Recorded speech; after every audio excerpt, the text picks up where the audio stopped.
And we're live. Hello. Happy Monday, everybody, and welcome to this week's edition of the This Is Not Therapy Hour, brought to you by Effective Artistry. My name is Marie Moran. I am an executive functioning coach at Effective Artistry, and I'm joined as ever by Brandon Tessers, LPPC. Hi, Brandon. And Hello. Caitlin, LPC. Hello. Just to tell you a bit about Effective Artistry, it's a therapy practice based in Northbrook in the state of Illinois. And the therapists at Effective Artistry are licensed to work with anyone in the state of Illinois. And there's also a couple of executive functioning coaches on the team, and we can work with you anywhere you are in the world. This Is Not Therapy Hour is a weekly stream. It's an open conversation. It's not therapy, as the title suggests. It's a chance for you to ask questions of Brandon, who's taken in the sun, looks lovely there, and about anything to do with mental health, neurodiversity, whatever's on your mind. So if you've got any questions or comments, pop them in the chat and we'll go wherever you want to take the conversation. Usually we have a topic to kind of get us started. I have to admit that I've been a little bit all over the place past couple of days.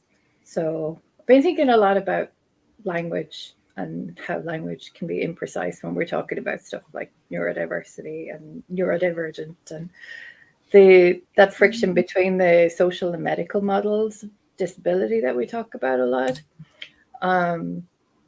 So I think very often, though, we end up talking about language in one way or another here. So I like to throw it over to both of you and ask if there's anything that you've been thinking or talking about in the last week since the stream was live.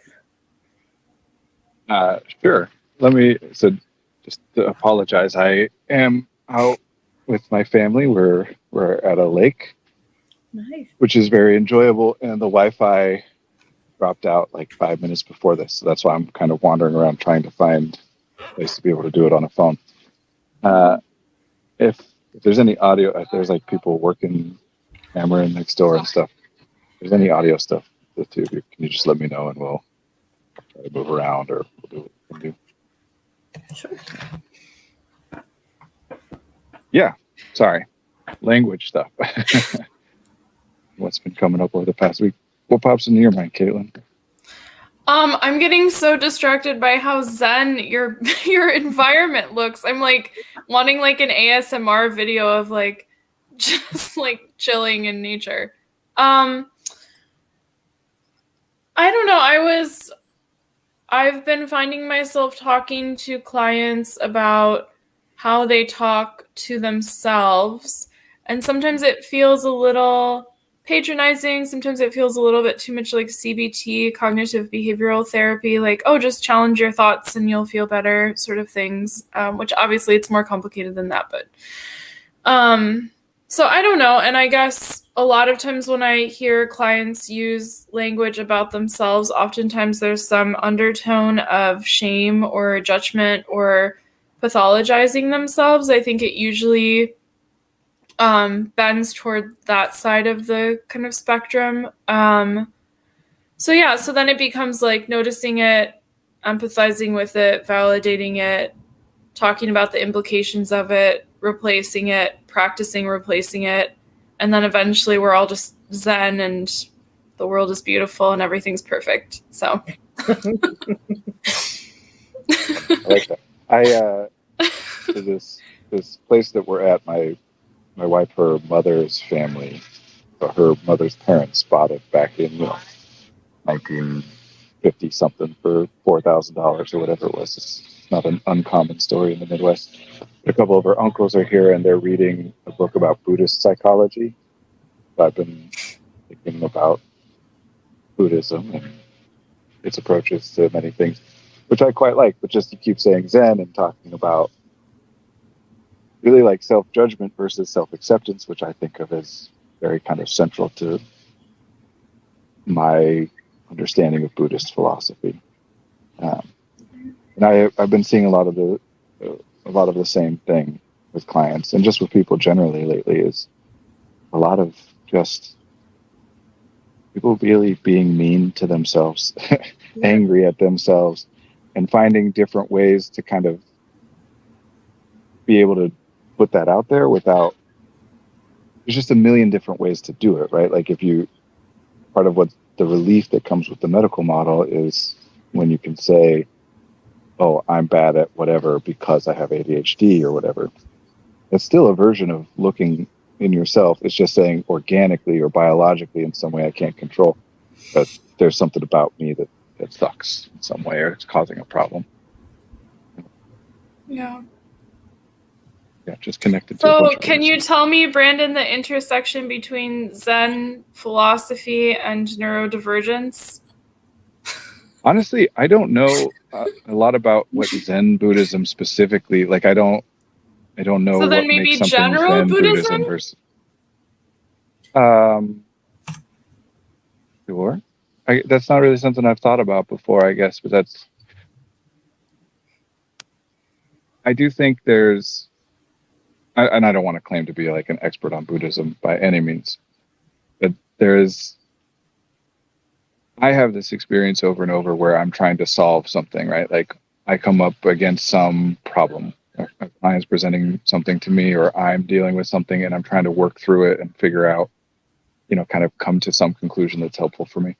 And I work through all these different chains and make all these different connections and finally arrive at something. I'm like, yes, that is it. And then as soon as I say it, I say, oh, wait, so that's basically what people have been saying when they say this other like common thing that I've just dismissed all my life,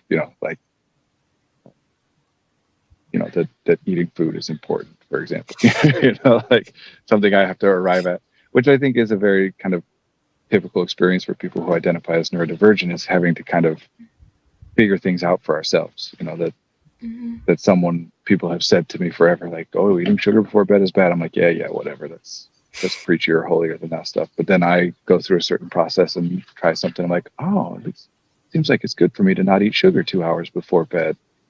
Mm-hmm. And that's my long way of getting to me, Buddhism has a lot of that for me, a lot of the time. I do think of it as something that's, I talk about metaphysical philosophy a lot. And I think of Buddhism as something that was arrived at in that way. Like the whole origin story of it is a guy sitting around and just thinking and exploring the nature of reality and consciousness. And having said all that, I haven't thought really specifically about the overlaps, but I do generally like the idea of one with the universe, but like an individual manifestation of individual elements. That you are unique and individual and one with the universe all at the same time. Mm-hmm. And definitely something that comes up in our work a lot is the present moment stuff that you were referring to earlier, Caitlin. Mm-hmm. And also that feeling of being different, right? So then thinking about the fact that you are unique, but you're also part of a greater whole. Mm-hmm. I guess that kind of ties in with what you're saying, but feeling like you're one with the universe. And I feel like sometimes feeling like you're unique comes also, I agree, and I think part of it comes from, if you're systemically, what's the word? Judged by society and sort of like put into an other category, then I think that it is hard to then say, oh, well, you're connected to everything and we're part of this vast universe. And although you are individual and unique, there's also, every moment there's a being connected to you or whatever. So I do think that there's like for a lot of people who have been sort of, I don't know, ignored by society, that there's a difficulty in that, as though like you have to be more accepted and less unique and also more privileged to feel like, oh, we're all connected and things are, beautiful in that way.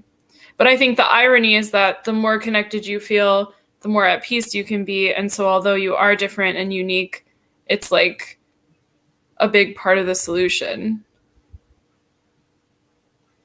Yeah. Well, what I just said, did that make sense at all? Okay, good. I like your smile, Marie. Whether I'm interpreting it the way you intended, I don't know, but it made some sense to me. And kind of circling back around to Marie's original question, connection, I think, is a word and a concept that is interesting to explore, like what we even mean by because that was central to a lot of what you were just saying. Yeah, I would say my experience of connection can be anything from like walking and seeing a tree and feeling like there's some connection between like a living, I don't know, being is a little bit too panpsychism, but like whatever, a being. And then also Organism. like, yeah, and that organism, there we go. And then also, oh, you know, I'm very close with my best friend, and there's like a sense of belonging or being beside them that is much different than being in a forest and being like, trees are really cool. And then everything in between. And then also the people that cause me a lot of distress and being like, I'm also connected to them. They're also in this universe with me. So I don't know. Yeah. I guess there's different ways of experiencing it. We have a comment in the chat, if I can. I don't go over see to it. that. It says, I've been thinking a lot about how to communicate disability, especially when I don't entirely understand how my own brain works. I've been spending a lot of time with my sister, and it's like I have to explain to her exactly what I need in order to function when I don't know. Ooh. I think this comes up a lot as well, as Yeah. I know I need something, but I don't know what I need. Mm-hmm. Okay. Yeah. I like that, and I like what you were saying, Caitlin, and I'm going to go with the comment here, but I think theoretically, potentially at least, we might circle back around to connecting the two, because talking about connecting, I think. Yeah. But another language thing that is part of the problem here. So disability, just like straight up, means the lack of or a diminished ability as compared to what would be expected. That's all it means. So we have all them kinds of constructs and whatever. There's the different models of disability. People will argue over what counts as a disability or not, and why something is a disability. There are kind of three major accepted models of disability. I'm sure there are many more, but I'm aware of the big three that would all debate all different kinds of things.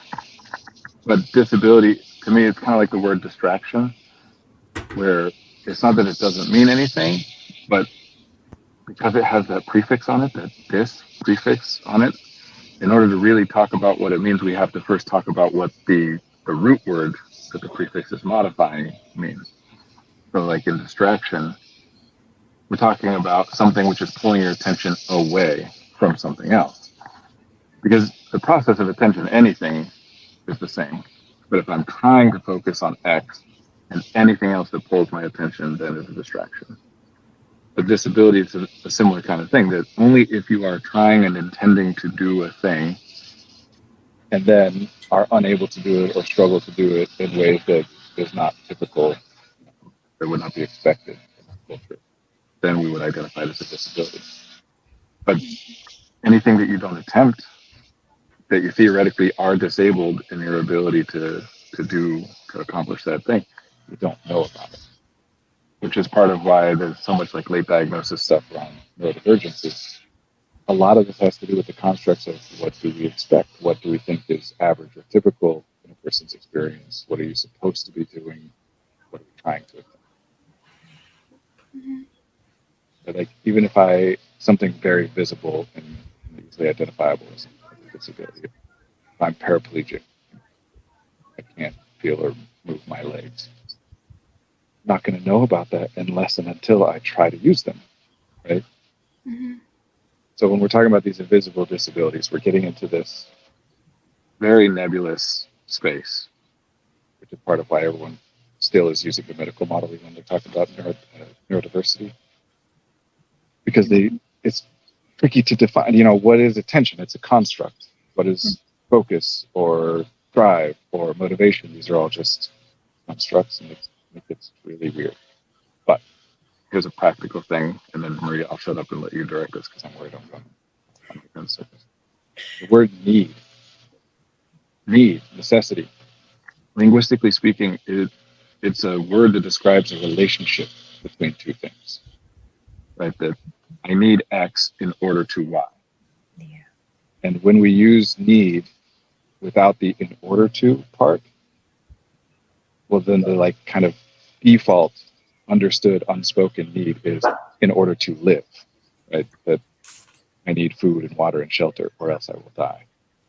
So when we say things like, I don't know what supports I need, well, yeah, in order to figure out what supports you need, which, by the way, whole nother thing there that you might not be able to and maybe you shouldn't have to. But if you're going to, in order to figure it out, first you got to look at what exactly is it that you're trying to accomplish and what is the context in which you are trying to accomplish it.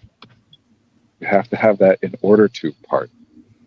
Otherwise, nobody could ever say some generic thing that they need, and if they ever have that thing, then they will be able to do whatever they want to do in all other times and places. Mm-hmm. I know that sounds a little dramatic, but when you I remind got everybody, a little distracted because my puppy started barking. I don't know if could either of you hear that? Yeah. Oh My cat, no! it's I okay. didn't My know if it cat's was from outside you the or door. from You here. probably hear him too.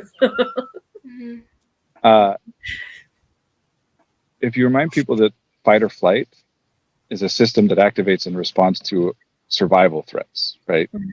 As far as like how we as humans are constructed and what that system is meant to do. It's meant to be, okay, no time to think, because if we don't do anything here, we're going to die. And then think about how frequently your fight or flight system gets activated.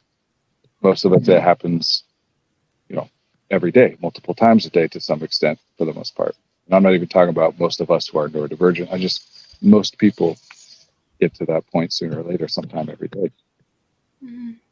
That, to me, that's part of how I'm reinforcing that, even though it sounds dramatic, that if you say I need X without saying the in order to Y part, then what you hear it as, what people hear it as, what everybody responds to it and believes, and what your body reacts to it as is, or I will die. I need to get good grades or I will die. Sounds dramatic when I say it that way, but people have panic attacks over getting good grades, which is something that your body is only theoretically doing because it is in survival mode. Mm-hmm.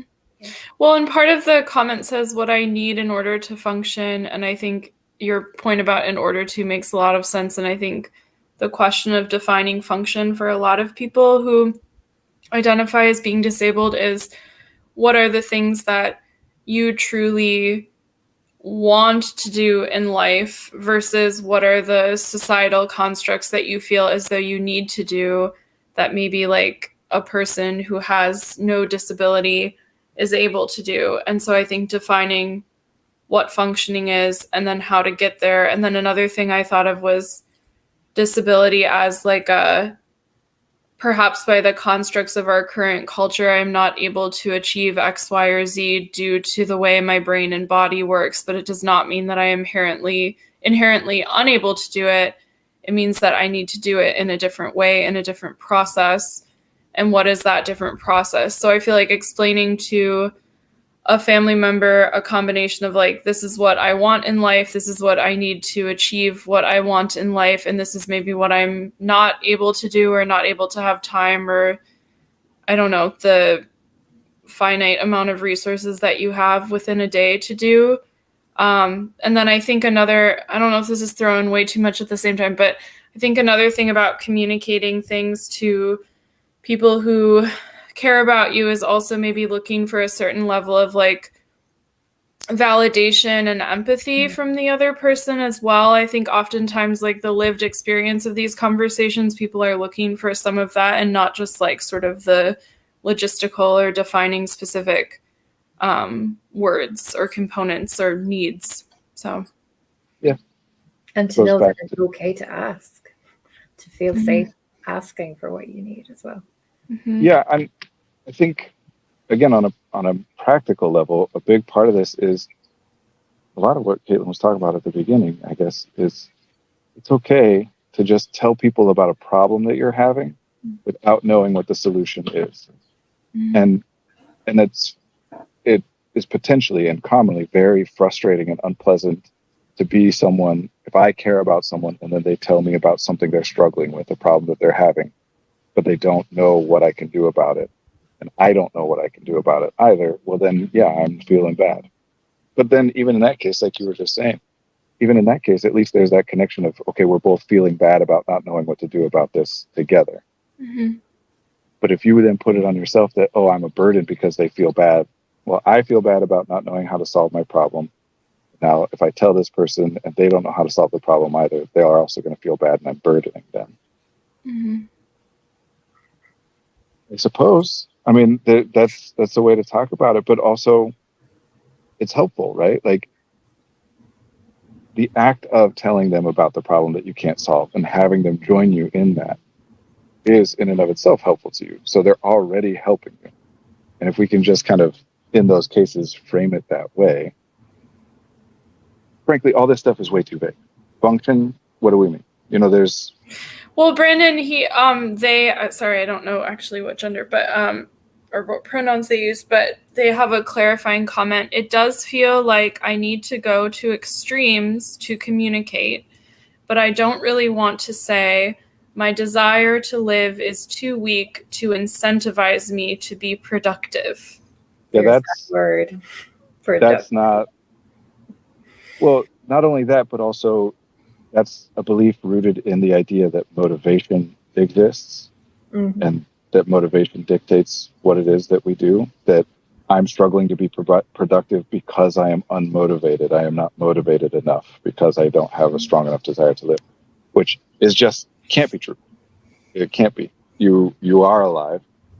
You have a body and your brain and nervous system is part of that body and have a will to live. Because if not, like the amount of things that a human body needs to do in order to continue to survive is just off the charts. There's a billion different things that could go wrong or just not happen, and then you die.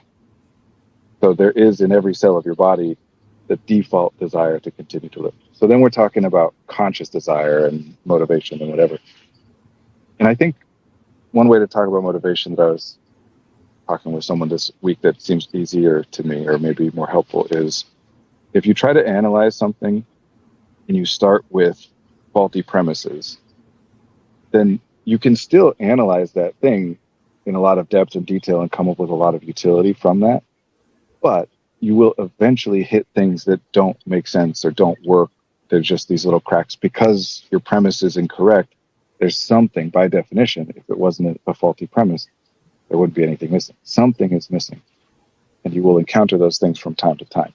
And then when you do, you can either say, okay, well, this doesn't work. This doesn't make sense. Let me back up and start over because something, let me check my work. I think I must have made a mistake somewhere. Or you can kind of on the fly say, well, this doesn't make sense. I'm going to come up with some new thing to add to kind of paper over the crack, bridge that gap. Motivation, the idea of motivation, that people's outcomes are so dependent on their desires in some weird way other than like consciously wanting a thing, is one of those papering over the cracks. Mm-hmm. Effectively, every theory of psychology, and I'm not just talking about therapy style, or even research, I'm talking about, parents trying to get their kids to do things and bosses trying to get their and friends trying to get each other to do things.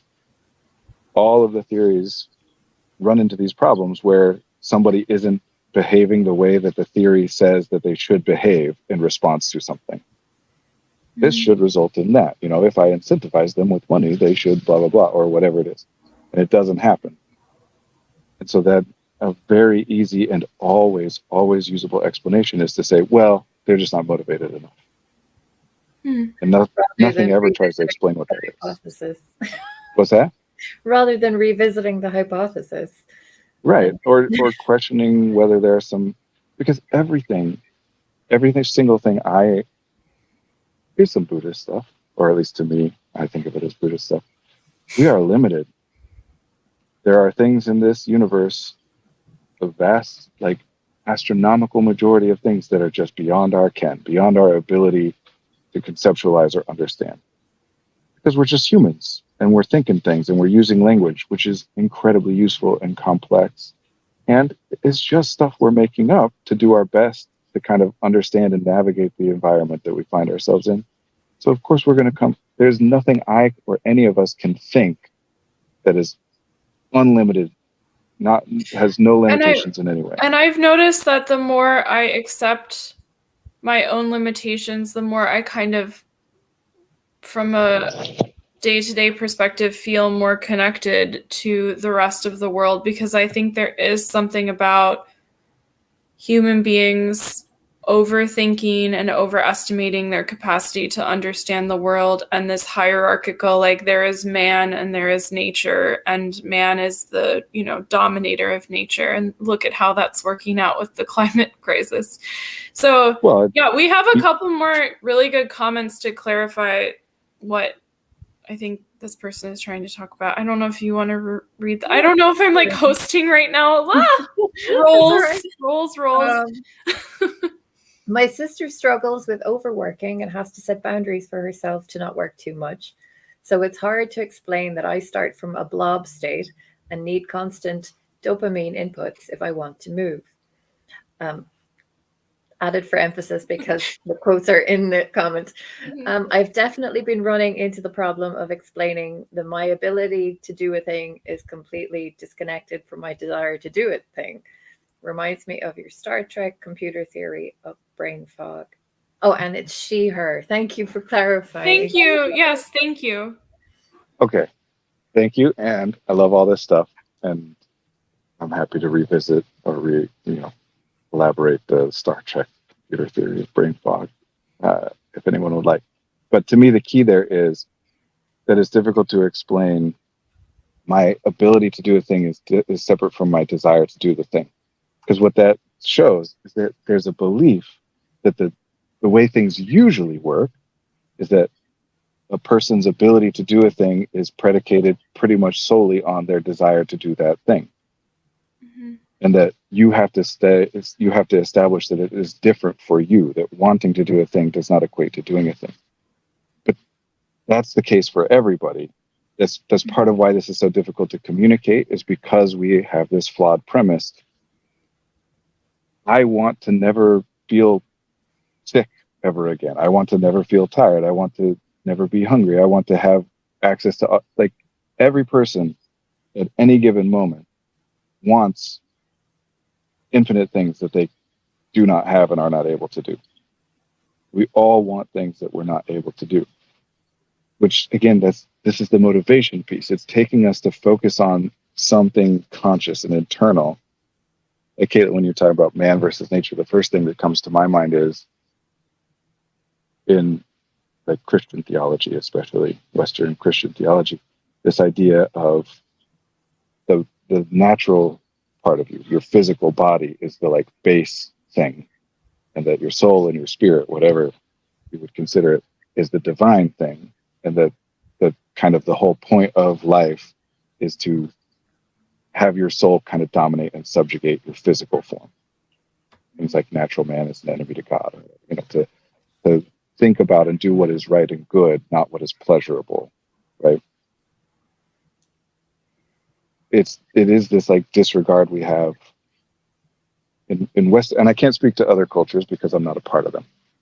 But for the culture that I am a part of, there is very much this belief that when it comes to anything we think of as a cognitive thing, that there is no limit. That if you are struggling with anything that is a cognitive or intellectual or emotional thing, it's just because you don't want or think the right things. So no one would ever, if you run a marathon and you come home and someone else says, hey, let's go run another couple miles, and you're like, no, I'm tired. No one would ever say, you just don't want it enough. Everyone understands that there's physical systems that get depleted and resources that get taxed. But for some reason, you go to school all day, you work hard. The whole point, theoretically, of how a school is designed is to tax your brain, your ability to comprehend and learn and utilize information, is to tax it to the point that is as rough on you as possible while still being sustainable. That's what they're aiming for, right? Mm-hmm. And then you get home and everyone says, now do your homework. And when you don't, everyone says, well, you're just procrastinating. You're getting distracted. You don't want it enough. As though that doesn't also exist on a physical system. As though there's something about human consciousness which breaks the physical laws of the universe. That we can always just find more energy if we want to enough. Can't. I think I think that's why some of us get stuck in thought loops as well. There's a lot here about the attaching of intelligence to some kind of inherent value and sense of worth as a person, right? And that happens in school. Oh, you're so smart. You're so this. You're a pleasure to have in class, blah, blah, blah. And then you hit these cognitive limits or whatever later on in life. Something happens. You can't think your way out of a problem. And you end up feeling this sense of shame, kind of like everything everybody said about me was wrong. I'm a failure, because you can't think your way out of a problem and you just get stuck in this thought loop. Does that make sense? Yeah. Well, I mean, again, it's another metaphor I used to. Sorry, Caitlin, were you going to say something? I was going to say this is a little bit of a tangent, but I'm getting and this is also a little hippy dippy, but it seems like the sister in this situation might be living at like 150% and like pushing and pushing and pushing. And I was trying to think about before I said it, but the difference between neurodivergent people being able to push themselves and how far they're able to push themselves than maybe less neurodivergent people. Oh, that's like a paradox. Oh, I'm getting stuck. Being able to push themselves, and I don't know. It's I the guess comparative thing that's getting you stuck. The Yeah. sister is experiencing the same thing, different specific, Yeah. the same underlying experience. Mm-hmm. Yeah, and that maybe if the sister is able to like what the sister might say like overcome, but what I would say is like over push Yeah. through, then it's like, well, why isn't my sibling also able to do that too? And that I don't know. And then I think Because about capitalism and the sibling is able to, because all of these are just ways of describing it. And that doesn't mean could but isn't. I'm saying the sibling does all kinds, the person in the comment that we're talking about does all kinds of things that other people would look at and say, wow, they're pushing themselves. Wow, look at how hard they're trying in order to accomplish something. yeah, But those because aren't the things that the we're focused person said my sister struggles with overworking. So it's not like my sister loves her life and everything's great and she has great balance. It's like struggling with overworking is much different than that. And sister could potentially say, wow, my sister is so good at setting boundaries, and or maybe not. Point is that this stuff is all, we can define it and describe it in different Brandon, ways. can you repeat the last sentence you just said? I said that it could be that the sister is thinking, oh, my sister's so good at setting boundaries and taking care of themselves and having balance, or maybe not. And it doesn't matter, because the point, what we're trying to say here is that this stuff is all debatable. It depends on the words you use and how you define it, right? That a lot of the people that we're talking about, possibly even in this particular case with this commenter, and you can say if this isn't the case, it doesn't, I'm not trying to use you as an example, but a lot of the people who identify as neurodivergent and are talking about how, oh, I need to understand that I need dopamine hits and my desire to do a thing is disconnected from my ability to do it and whatever, are also people who have graduate degrees, are also people who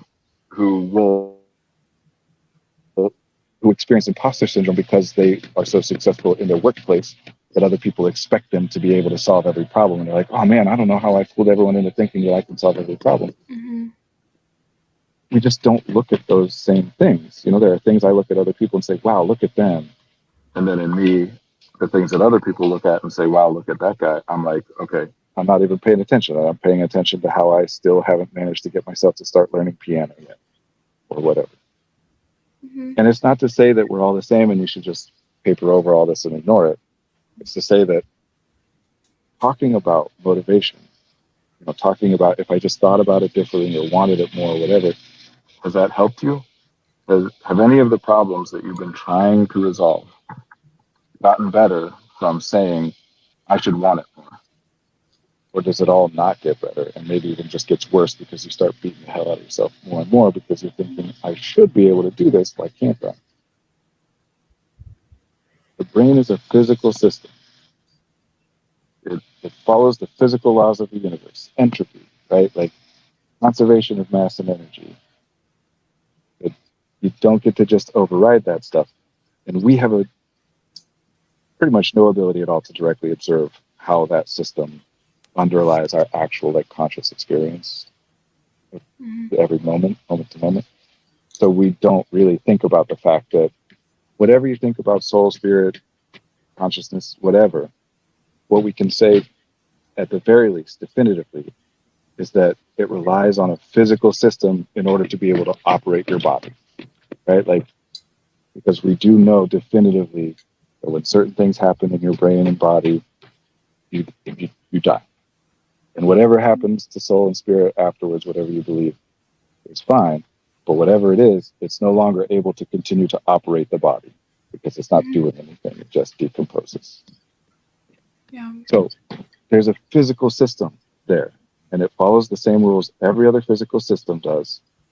And just because our culture talks about it like that's not the case, like that you should be able to just keep thinking, keep working, burn the candle at both ends, right? And you should never struggle or suffer or whatever.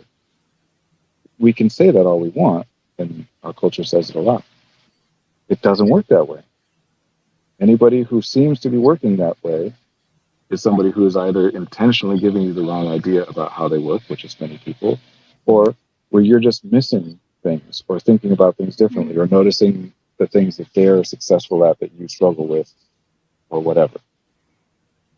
But there is nobody out there who's saying, yes, I'm perfect at everything and everything always goes exactly as I want. Everything I want happens exactly the way I want it to happen as soon as I want it. And I notice that sometimes people are more likely to criticize, how do I say this, other people who are making choices that maybe they could benefit from making, but shame themselves into not making. And then it becomes, which like there's another comment that I think kind of clarifies that. So one of the comments was, she does not say that. And I think that's when you were saying something about my sister has good boundaries and whatever. Yeah. Right. And such a good memory. Thank you, Brandon. And then another comment was, she says, I don't understand, quotes, I don't understand why it's so hard for you to get up at a reasonable hour and get work done, which sounds so kind. Just the kindest thing you could say to and a right person. away, what does the word reasonable mean? Yeah. And who decides? Maybe some bodies need more sleep, and maybe some bodies have differing circadian rhythms than factory and I'm 9 not to 5 even, capitalism. Well, there's lots to say there. I'm not even making the statement or the beginnings of an argument that different people need different things. I'm just saying, literally, what does the word reasonable mean? Reasonable means a thing which most people will find agreeable. That's what it means. And it's a great term. It's very useful to think. I mean, literally our legal system is rife with the word reasonable all throughout it, because you can't really do anything on any level of scale with human beings unless we can have some way of saying, look, we're all going to have our own different specific ideas, but we can all kind of reasonably agree on certain things, right? That even though an individual might respond differently to someone saying hello to them, there can be all kinds of valid logic and experiences behind that, but we can all reasonably agree that it is not a terrible thing to say hello to someone when you see them, right? Even if it is a triggering thing for a person, which could be. I'm not trying to exaggerate. We have to rely on certain assumptions and presumptions. The reasonable just means, what do most people agree upon? So there's a follow-up comment, which is, reasonable in this case means at a time at which I would be expected to show up at an office. Yeah. So, Caitlin, you mentioned 9 to 5. The 9 to 5. Oh, this might be kind of a nice little soundbite takeaway for neurodivergent people. The 9 to 5 schedule, 40 hours a week, 8 hours a day of work. That is designed around what is sustainable for physical, menial labor, not cognitive labor. If you are working on digging a big hole, then what we have found as a species / culture / whatever is that what seems to be at about the sustainable level most of the time for most people, and there are always exceptions, is that you can work on that for about 8 hours or so, and then rest up enough that in 24 hours later you can do another 8 hours again. If you push much past that, then you're not going to be able to do the same 8 hours of work the next day. Right? That's for physical labor, not cognitive, because these systems are different. The physical system works very differently than the cognitive system. Intellectual labor is not done that way at all. And nobody even would claim that it is. We have a crap ton of research. We've talked about this before, that shows when people are engaged in white-collar labor, right, intellectual labor, office work, that in a given 8-hour workday, they work on average about 2.5 hours on productive work tasks. 2.5 I hours. remember the first time you told me that, and my jaw just dropped. 2.5 hours a day. Because part of what happens when people are identifying as neurodivergent or saying, man, I suck, I can't get myself to do things and whatever, is that they think they're supposed to do it for 8 hours. And so they think, wow, I'm only doing, and they'll often even push themselves to do 4 or 5 or 6. You know, they'll be doing twice as much or more as everybody else at their office. I don't know anyone like that. Right. Just no clue. No. So everyone's working 2.5 hours. I'm working 6. But I know that for the other 2, I'm not, quote unquote, working. We're going to come back to that in a second. I'm not, quote unquote, working. But my assumption for everybody else is that when I am not seeing them, they are working. So the only way I would think that they're not working is if I'm observing them not work. And so I'll do more than twice as much work as everybody else in this hypothetical. I'm doing 6 and they're doing 2.5. Time's a bad way to measure it, but you know, that's what we got. I'm doing 6, they're doing 2.5, and I still walk away saying, man, these people are all doing 2 hours more a day work than I am, and they're way more rested and balanced and happy. They're not nearly as stressed out and frazzled and overwhelmed as I am, even though they're doing more work. No, they're doing half the work you're doing. And the reason they seem healthy and balanced and whatever compared to you is because they're doing half the work that you're doing. Mm-hmm. Intellectual labor is never, literally until like just, because in order to do labor, intellectual labor in that way, that we do it now, 8 hours a day, you know, sending emails and whatever, you have to have so much technology.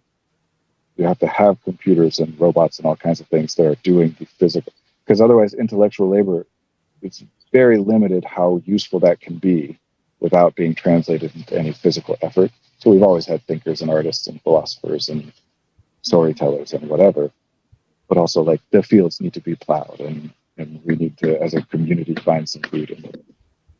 This is a very, very recent thing, that it's even a concept that you could sit down, that you should sit down and do work by reading and writing and talking and thinking for 8 hours a day. I'm thinking of a friend of mine whose father wrote up his graduate dissertation years and years ago, but his wife typed it up. So he could sit down and do the thinking work and write it all out, but she sat down at the typewriter after he finished and typed it. That's a great accommodation. I enjoy having somebody else to do the actual writing too. These days, I have a voice-to-text translator. Yeah. You know, like, look at Pride and Prejudice is a very famous example to me of literature from an earlier culture.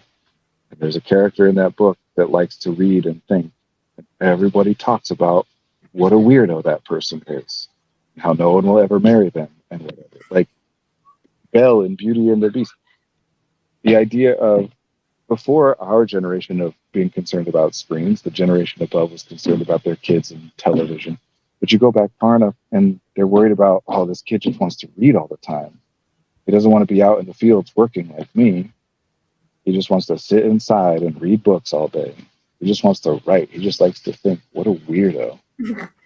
Well, where's the intersection between, I wonder if there's a gender associated with that, because I feel like the archetype of like the mostly white, mostly cisgender male genius is very much just like, oh, let him sit in his study for 8 hours and figure out, E equals MC The- squared, and then The we'll nutty just professor archetype. Yeah. So Yeah. tell me, Brandon, answer my question.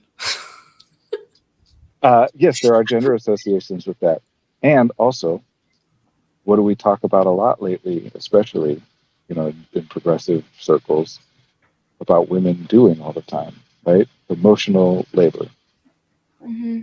the invisible labor. That if we're going to talk about, because labor is look, capitalism, labor, all these words are words that kind of mean different things now than what they originally meant. Now we just associate labor with effort. If you put effort towards a thing, it's laborious, as opposed to, like, economically speaking, that you're putting effort towards something that generates value for someone else and blah, blah, blah. Same with productivity. Like, that's not a concept that was ever intended to be applied to something that you do for fun. I'm not being productive with my art. Like, that's not what that, anyway. Yes, as far as, like, who gets to sit around and think of obscure esoteric ideas that aren't necessary for, like, the day-to-day functioning of that person's life in our culture historically has been privileged white men. I mean, that's pretty much what privilege generally is. Oh man, I'm going off on all kinds of things. Well, okay, Brandon, I'm going to just throw out a counter argument to you then. So I'm wondering, because I feel like what you were just saying was some version of, like, being the dork who reads the books and doesn't work on the fields is a bad thing, but then I feel like there's almost a paradox in that or something that is disincentivized, but I think there's a paradox in that some people who do it so much, like the sculptor who's sculpting 8 hours a day, and then they're in museums and, for the next 100 years. Isn't just reading. Oh, sorry. I guess I'll use the example then of, like, Jung or something. Someone who spends... Also talked and wrote. Didn't just sit around and read. But he still wasn't on the fields. He wasn't. And my point isn't that it's bad, and I don't think that's what you're saying. My point is that there have always been people who say that it was. And the reason I got to that originally is because it has never been considered a quote-unquote normal thing for a person to be able to sit down and think and do intellectual labor for 8 hours a day. It's literally not how that kind of labor works. Mm-hmm. And you can't generate value. The whole point of thinking, thought labor, cognitive labor, is that you generate value through innovation, right? That you come up with a new way of solving a problem or doing a thing. And even if that problem is, you're doing data entry or whatever, it's still, I have to put a new thing in a new spot or arrange a new thing in different ways every moment. You can't do new things. If I am assigned task X and I've only ever paid attention to the things that everybody has told me are necessary in order to accomplish task X, how can I accomplish it in any new or different way? I only have the information that everybody has already told me is relevant. In order to do something new or different, to make it potentially theoretically better or more efficient or whatever, I have to pay attention to things that other people think are irrelevant to the task at hand, because no one has ever yet figured out how it might be relevant. And then because in order to make the connection, to be creative, I have to have access to the information or the data that I'm connecting to this thing that someone didn't already preview. The pattern of intellectual labor is you should be you must be spending a bunch of time getting information. Mm-hmm. Like, that's why it's all the reading and the whatever before the writing and the talking. You have to spend a bunch of time getting data, bringing it in that you have no use for in that moment that you can say, that no one can understand. And then when you have it all in, you do stuff and then you generate something new.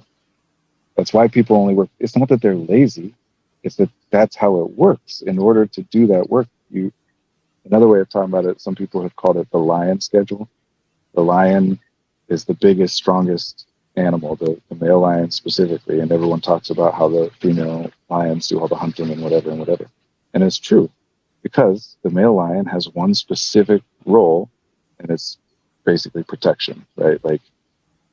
And in order to do that better than any other animal, it's bigger and stronger. But to build a system that is bigger and stronger and more efficient and powerful than any other system, it also needs to rest for 23 hours a day in order to be able to use it for an hour.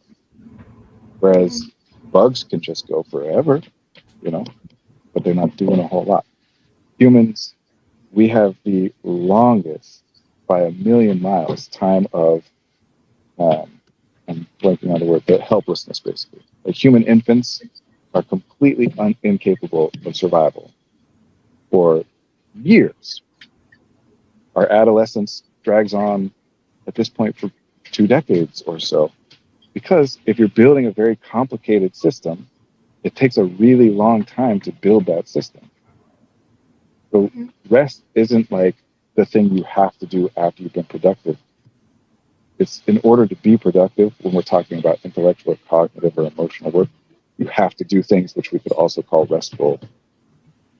And it's interesting because the more I listen to like thinkers or writers or whatever, they'll say that the most novel associations they make are when they're just like on a walk or washing the dishes or something completely random, and that those associations aren't usually made when they are trying to be capital P productive, sitting, trying to write. Yeah. So I think part of the point you're making too is, I don't know if you exactly said this, but that sometimes during those like rest periods is when the really like the gold can.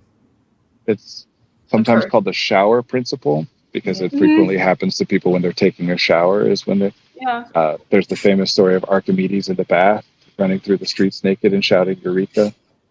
Or on every sitcom that you've ever seen, where one character is stuck on some problem and another character is talking about something completely unrelated to the problem, and then they go, "You're a genius," and everyone's like, "Yeah, I know, but what are you talking about?" Right? Like, it's a joke that's been in a million. Because it's a universal human experience. Is when I am engaged in trying to solve an intellectual problem, my processes, executive functioning and attentional, all these processes are focused on the information that I have already identified as being relevant to the problem.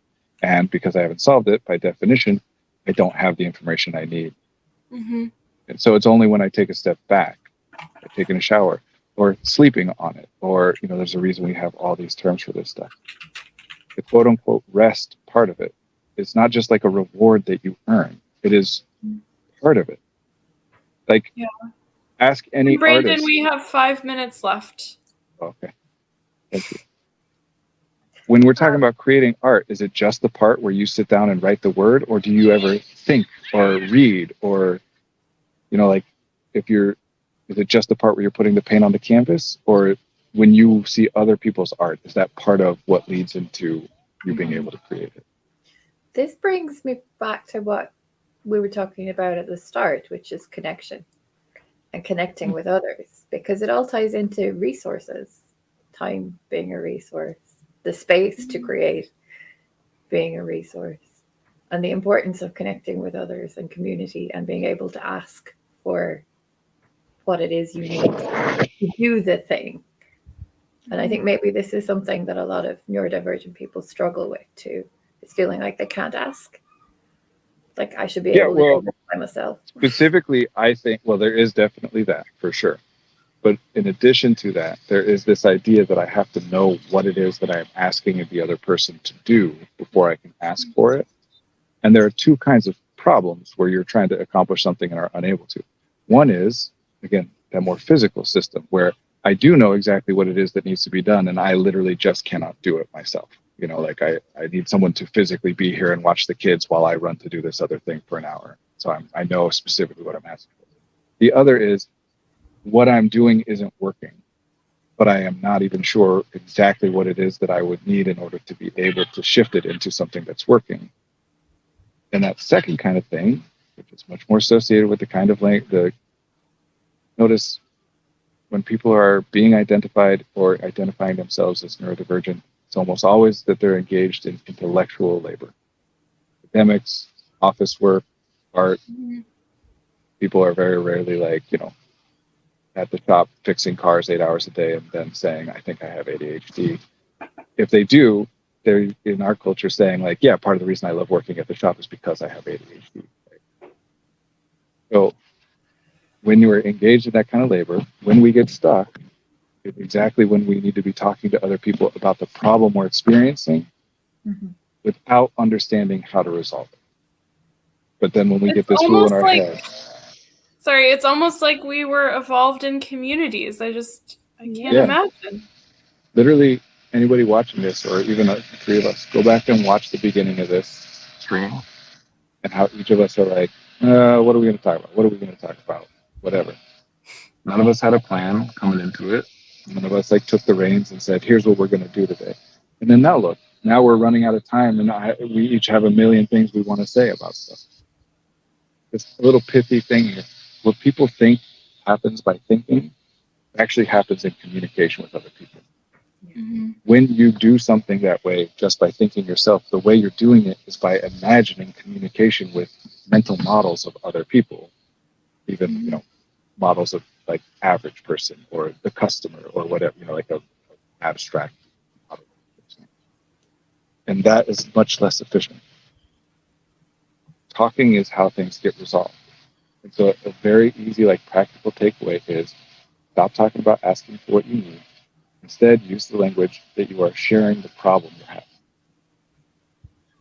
You're not asking for what you need. You're sharing the problem that you're having.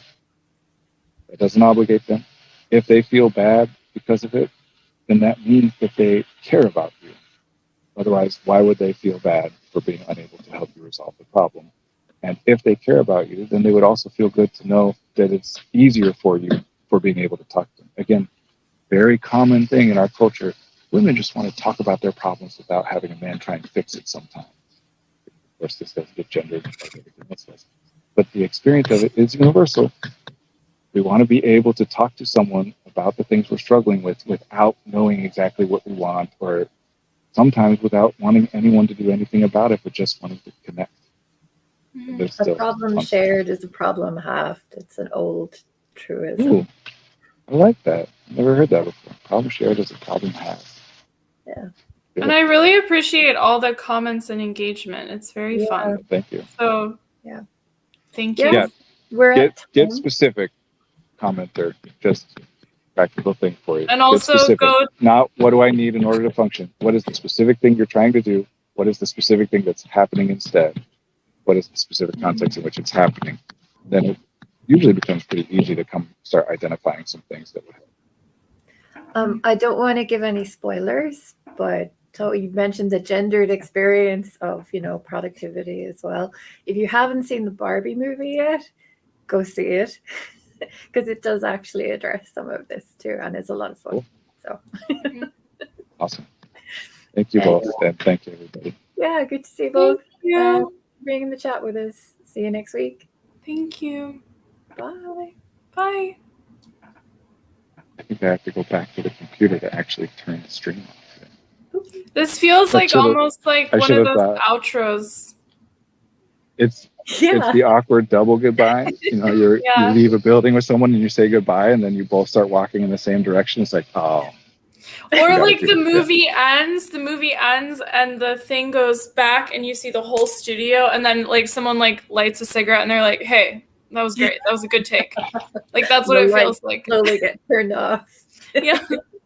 We had a studio and a producer smoking. Well, not smoking part of it. Yeah, we don't. No smoking. Just kidding. Bring us home, Brandon. Final comment. Final comment is the Wi-Fi is still not working, so it's actually going to legitimately take me a minute to turn off the stream here. Okay, so maybe I'll just leave the studio? I don't know. Yeah, I think I can do it. Let's see. And yes, you can leave the studio if that works for you. I'm about to disappear in the void. Bye, everyone. Good to be with you. Thank you. Good to be with you. Bye. You too. Bye.